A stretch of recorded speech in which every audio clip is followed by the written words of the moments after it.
Coming up next on the Jeff Crilley Show, there's an old saying in business, if you're not innovating, you're dying. We'll be talking to a nationally known innovation expert next.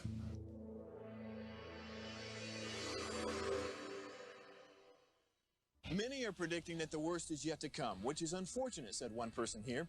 Until now, they've enjoyed the reputation of being the nation's icebox. Watched a burglar in his home this morning by webcam. As a journalist of over 25 years, stories are what make my world turn. Reporting live from the Dallas newsroom tonight, Jeff Crilley, Fox 4 News. But in 2008, I took the jump from my familiar life and started a PR firm from my home. We're talking about anyone with a camcorder like the one I'm using becomes a television network. We started slowly growing the company, and we now have over 100 clients, and we've branched into the world of live digital broadcasting. I now own 8 different TV studios and have a huge team. And the stories that I now get to share are sometimes the most important of my life. Life has a funny way of coming around full circle. This is the Jeff Crilley Show. I'm a big Mark Cuban fan, and one of my favorite quotes is he gives advice to entrepreneurs.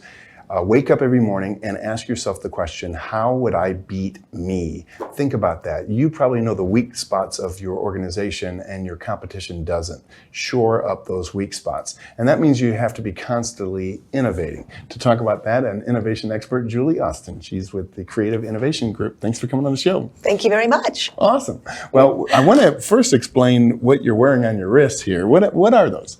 These are wrist water bottles, and this is the kid version, so they're smaller than the adult version. This is the adult version, so they're a little bigger.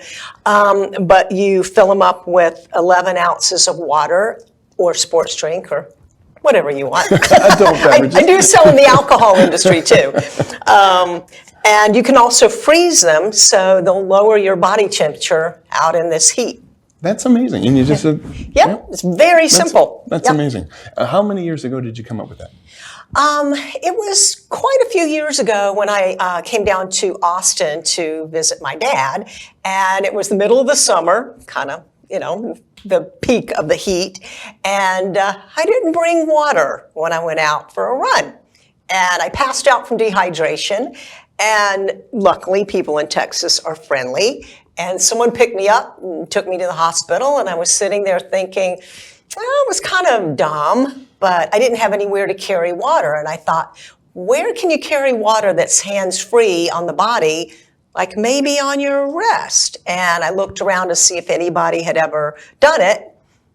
They hadn't. And I applied for a patent. I started manufacturing it and had no idea what I was doing. A lot of the people on Shark Tank have this similar stories. And, all these years later, I manufacture in 3 countries and I sell in 25. And here we are. And Julie, you were telling me before the show that you've been an innovator for as long as you can remember, even when you were a child? Yeah, I started inventing things when I was a kid, and I came up with it was a chapstick with zinc oxide in it. And I was a kid, so we had no money, and there was just no way I could make it happen. But I kept telling everyone, this is a great idea.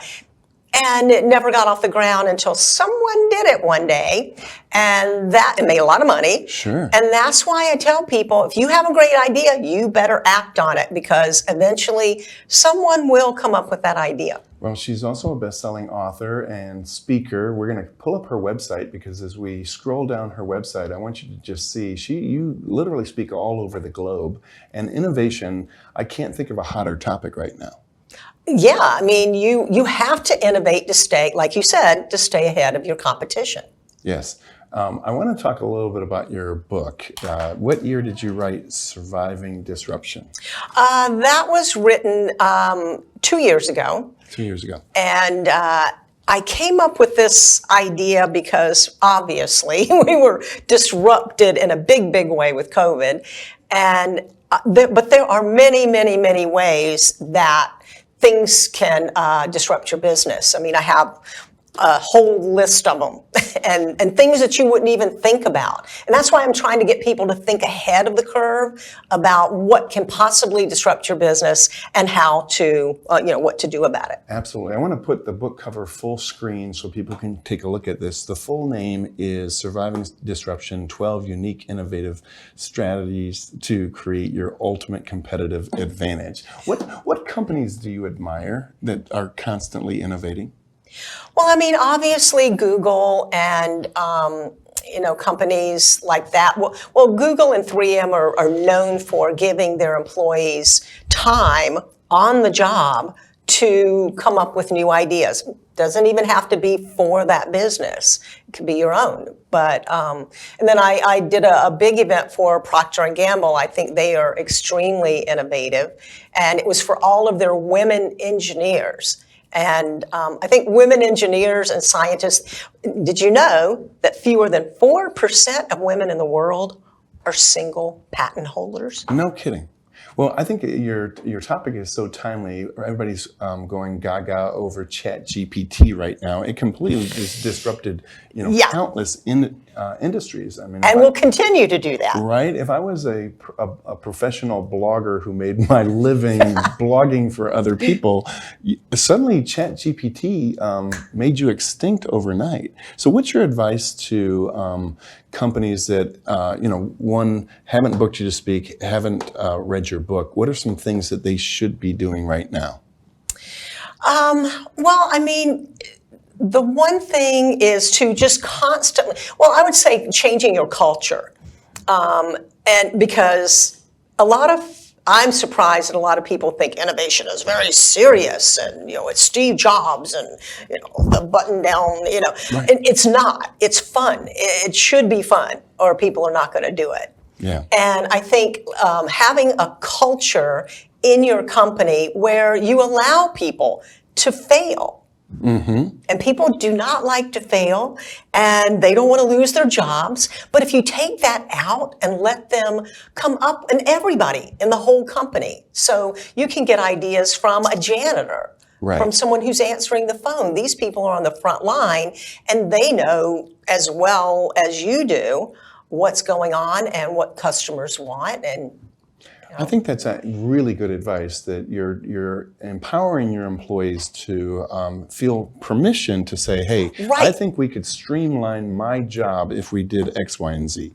Yes, and give them the ability to fail without thinking they're going to lose their jobs. Yeah, that's important. Yeah. She's also, as I mentioned, an international speaker, very entertaining. Here's one clip. The telegraph came along, and you could send short, secure messages over great distances. And that was wonderful. Western Union was booming. They were making so much money. They had no competition.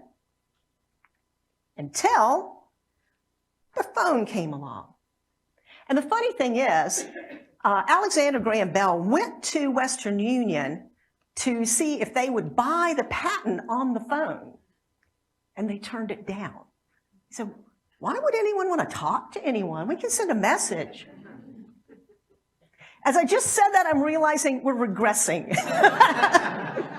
Now when you call people, you called me on the phone. Just send me a message. But the phone didn't go away. And Western Union went, well, I guess maybe we should have bought that patent. Well, we'll just go around it. And they tried to go around it, and Bell sued and won. Now, Western Union realized they had to innovate or they were going to go out of business. Thinking about Blockbuster. At one point, they were so powerful, and now I think there's one left in Oregon or something like that. They didn't see Netflix. They didn't see streaming. Right. And it was there. The warning signs are there, and they usually are. Sure. And I think we're at an exciting time where, especially the millennials and the Gen Zs, they look at industries like the taxi cab industry and say, why would you guys do it that way? Why not have Uber? Yeah. Or Airbnb disrupted hotels? So, I mean, are you constantly kind of surveying the landscape, seeing what industries need disruption? The one thing that inventors, kind of our quality that we have, is the ability to see opportunities everywhere. And that is really, really what I try to get across when I speak to companies, big and small, or individuals, is to learn how to spot those opportunities, because literally they are everywhere. And I mean, it could happen by accident, like what happened to me. I passed out from dehydration, and a lot of inventions do happen that way. But what I teach people is how to do it on demand, how to come up with those ideas on a regular basis. And it's also important to protect your invention. So let's talk about intellectual property. How does intellectual property work? I originally got a patent for these, and that's fine. A patent is good for a certain number of years, and those years go by very quickly. And when the time was running out, even before the time was running out, I got had people infringing on my patent. And that is going to happen, and it happens to everybody. Doesn't matter how big or small you are. And it happened to me, and it destroyed my business until I had a very, very brilliant patent agent who told me about a different kind of intellectual property, which everyone said we couldn't get, which is a registered trade dress. A registered trade dress protects the look of a product. Okay. And we got it. And so now I have that intellectual property forever. It's uncontestable in a court of law, and it's good forever. So now I'm looking to license this product now that I have that intellectual property, and I think it is the ultimate competitive advantage, because nobody else can do it. Okay, in the final couple minutes, I want you to give advice to the young entrepreneur or the potential disruptor who's watching this. What advice would you give that person? Well, I mean, I started inventing when I was a little kid. And as a little kid with no money and no connections, and I had no idea what I was doing, but I did come up with a great idea that eventually someone else did and made a lot of money on it. So I would say when you have ideas, act on them. And also I was going to tell you that there is something now that we have that we didn't have when I first started, and that's called a provisional patent. And it costs, I don't know, less than $100 to do this. It only lasts for a year, but it protects your product for that period of time, so you can go out and try to sell the product and see if it's worth anything. Outstanding. That's a great way to leave this segment. We'll also end with the website, which is creativeinnovationgroup.com. The great Julie Austin, thanks for coming on the show. Thank you so much for having me. You bet. That's it for now. We'll see you next time.